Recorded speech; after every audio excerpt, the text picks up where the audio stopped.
قول کے مطابق مکی اور ایک قول کے مطابق مدنی ہے۔ رکوع اور آیات کی تعداد اس صورت میں 1 رکوع اور 4 آیتیں ہیں۔ سورہ اخلاص کے اسماء یعنی اس کے نام اور اس کی کیا وجہ ہے اتنے سارے نیمز ہونے کی، مفسرین نے اس صورت کے تقریباً 20 نیمز ذکر کیے، 20 نام، ان میں سے 4 میں آپ کو بیان کرتا ہوں۔ اس صورت میں اللہ تعالیٰ کی خالص توحید کا بیان ہے، اس وجہ سے اسے سورہ اخلاص کہتے ہیں۔ اس صورت میں یہ بتایا گیا کہ اللہ تعالیٰ ہر نقص و عیب سے بری اور ہر شرک سے پاک ہے، اس مناسبت سے اسے سورہ تنزیہ بھی کہتے ہیں۔ اسی طرح جس نے سورت سے تعلق رکھا وہ غیروں سے الگ ہو جاتا ہے، اس لیے اسے سورہ تجرید بھی کہتے ہیں۔ اسے پڑھنے والا جہنم سے نجات پاتا ہے، اس بنا پر اسے سورہ نجات بھی کہتے ہیں۔ کیا بات ہے! اب اتنی فضیلتیں ہیں، حدیثیں اتنی ساری ہیں اس کی فضائل میں 1-2 حدیثیں آپ کو سناتا ہوں۔ حضرت ابو سعید خدری رضی اللہ تعالی عنہ سے روایت ہے کہ نبی پاک علیہ الصلوۃ والسلام نے ارشاد فرمایا، کیا تم میں سے کوئی اس سے عاجز ہے کہ وہ رات میں قرآن مجید کا 1/3 حصہ پڑھ لے؟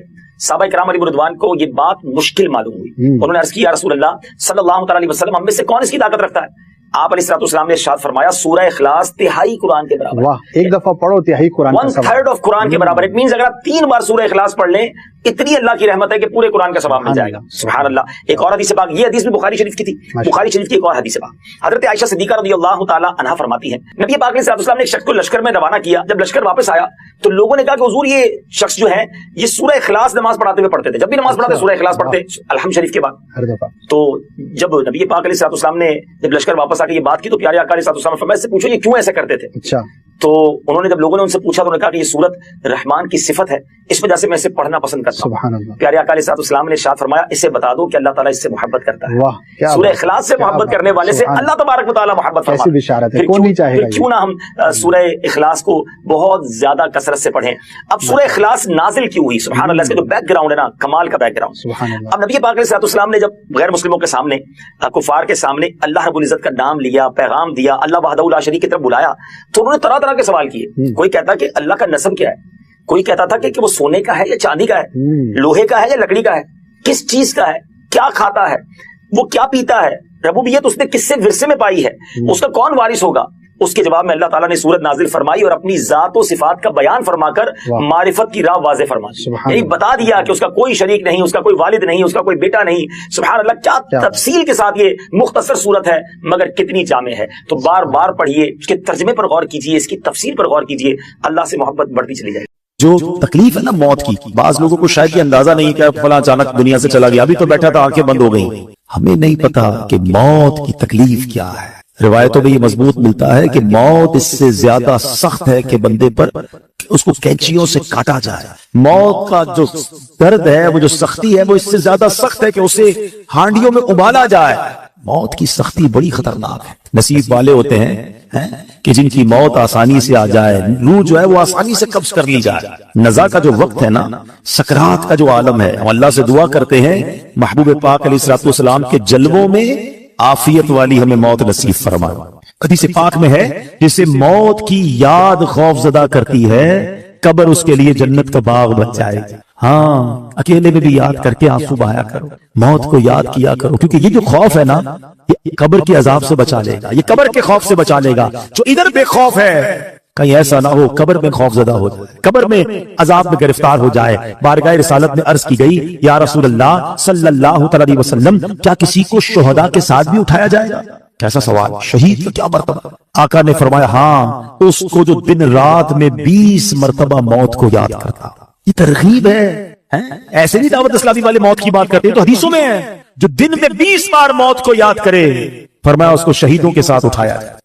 حضرت انس بن مالک رضی اللہ عنہ سے روایت ہے، سرکار دو عالم صلی اللہ علیہ وسلم نے فرمایا، موت کو کثرت سے یاد کیا کرو، کیونکہ وہ گناہوں کو زائل کرتی ہے اور دنیا سے بے رغبتی پیدا کرتی ہے۔ حضرت سفیان ثوری فرماتے ہیں، ہمیں ایک بزرگ نے یہ بات بتائی کہ حضور انور صلی اللہ تعالی علیہ وسلم نے ایک شخص کو وصیت کی کہ تم موت کو کثرت سے یاد کیا کرو، وہ تمہیں دوسرے غموں سے آزاد کر دیا، اور غموں سے بچنا ہے نا تو موت کو یاد کیا کرو۔ حضرت دقاق رحمت اللہ تعالی فرماتے ہیں، جو موت کو کثرت سے یاد کرتا ہے، 3 باتوں کے ذریعے اسے عزت دی جاتی ہے، رسپیکٹ پاتا ہے۔ غور سے سنو، فرمایا اسے توبہ کی جلد توفیق ملتی ہے۔ موت یاد ہوگی تو بندہ توبہ کرے گا نا کہ یار مر جاؤں گا، توبہ کر لوں۔ دوسرا، اسے قناعت کی دولت مل جاتی ہے، تھوڑے پیسوں میں بھی خوش رہتا ہے، زیادہ حل من مزید نہیں ہوتا کہ یار مرنا ہے اور کیا کروں گا، ہونا یہ بھی آ جائے وہ بھی آ جائے، اس کا بھی چھین لوں، اس کا بھی لوٹ لوں۔ وہ قناعت کی توفیق مل جاتی ہے کیونکہ موت یاد ہوتی ہے۔ تیسری بات فرمائی عبادت میں چستی نصیب ہوتی ہے. فرض پڑھ کر بھاگنے کا جی چاہ رہا ہے, یار آج سنتیں نہیں پڑھتا, یار موت آنے والی ہے, سنتیں پڑھ لے گا. چلو یار اب تو چلوں, یار مرنا ہے, نفل اور پڑھ لوں. مغرب ہے تو اوابین پڑھ لوں.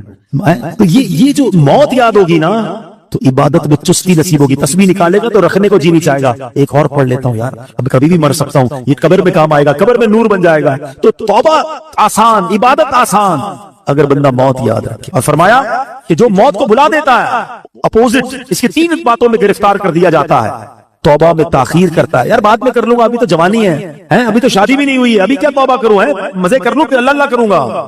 کہ جوان مرتے نہیں, شادی سے پہلے مرتے ہوئے نہیں دیکھا اپنے لوگوں کو, کبھی بھی جا سکتے ہیں. پھر فرمایا بقدر ضرورت رزق پر راضی نہ ہونا, اور پیسے چاہیے اور پیسے چاہیے, کیونکہ موت تو بھول چکا ہے, حرام کماتا ہے, رشوت لیتا ہے, سود لیتا ہے, موت تو یاد ہی نہیں ہے. اور تیسرا فرمایا عبادت میں بھی سستی ہو جاتی ہے, بعد میں پڑھ لوں گا, اگلے جمعے سے نماز پڑھوں گا, رمضان سے نماز پڑھوں گا, اس سے پہلے مر گئے. تو سوچئے موت کو یاد کرنا بہت سارے فائدے لاتا ہے. حضرت کعب الاحبار رحمت اللہ تعالی فرماتے ہیں جو موت کو پہچان لیتا ہے اس پر دنیا کے غم و مصائب آسان ہو جاتے ہیں. اے میرے پیارے اسلامی بھائیوں, امام حسن بصری رحمت اللہ تعالی علیہ فرماتے ہیں نبی پاک نے صحابہ کرام سے پوچھا کیا تم سب جنت میں داخل ہونا چاہتے ہو؟ یہی سوال میں آپ سے کر لوں, سارے کہیں گے نا کہ ہم جنت میں جانا چاہتے ہیں. صحابہ نے کہا حضور جی ہاں یا رسول اللہ صلی اللہ تعالی علیہ وسلم. تو اللہ کے حبیب نے فرمایا اپنی امیدوں کو مختصر کرو, موت کو آنکھوں کے سامنے رکھو, اور اللہ پاک سے حیا کا حق ادا کر. اللہ کرے کہ یہ باتیں ہمیں یاد رہیں, ہم اپنی موت کی تیاری کی کوشش کرتے رہیں اور تیار رہیں. میں ایک مشورہ دیتا ہوں, ہم میں سے کسی کے پاس گارنٹی ہے کہ وہ 1 سال زندہ رہے, 1 مہینہ, اچھا 1 دن, آج صبح تک کوئی زندہ رہے گا اس کی ہاتھ اٹھا دے. آگاہ اپنی موت سے کوئی بشر نہیں, سامان 100 برس کا ہے, پل کی خبر نہیں. اس کا مطلب ہمیں پتہ ہی نہیں کب مر جائے, آج بھی مر سکتے ہیں نا, تیاری کب کرو گے؟ تیار رہنا پڑے گا. یعنی میں روزانہ ایسے جیوں کہ آج مر جاؤں پھر بھی اللہ راضی ہوگا, قبر جنت کا باغ بنے, ایسی لائف گزارنی ہے. تو ایسی لائف گزارنے کے لیے ہمیں اپنے شیڈول کو, اپنے لائف سٹائل کو بدلنا پڑے گا.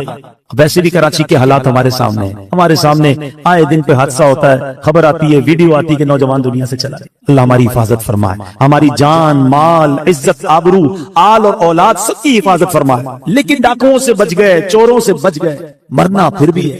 ہاں موت سے نہیں بچ سکتے, تیاری کر لو نا. تو آؤ مل کر آخرت کی تیاری کرتے ہیں. یقین کریں دعوت اسلامی سے بہت ساری وجوہات کی وجہ سے پیار ہے, مگر ایک پیار کی وجہ یہ بھی ہے کہ یار یہ کمال کا ماحول ہے, ہمیں پکڑ پکڑ کر آخرت کی یاد دلاتا ہے. ہم غافل ہو جاتے ہیں, کبھی رائٹ ہو جاتے ہیں, کبھی لیفٹ ہو جاتے ہیں, یہ پھر ہمیں ٹریک پہ لاتا ہے کہ کدھر جا رہے ہو. جنت کا راستہ تو یہ ہے, اللہ کی رضا کا راستہ یہ ہے, ایمان سلامت لے کر قبر میں جانے والا راستہ یہ. پکڑ لو اس ماحول کو, چھوڑا نہ کرو. یہ اسلائی پہ نظر آتے ہیں کچھ لوگ آگے پیچھے ہو جاتے ہیں, یا یہ پھر آئیں گے, پھر درس دیں گے, پھر مسجد میں لے جائیں گے. کدھر لے جا رہے ہیں تمہیں؟ تمہارے رب کے پاس لے جا رہے ہیں. اگر یہ کہتے ہیں مدنی قافلوں میں چلو, تو کیا قافلے میں جا کر آپ ہمارے امیر قافلوں کو 5-5 ہزار کا لفافہ دیتے ہو؟ اس کا کیا فائدہ ہے؟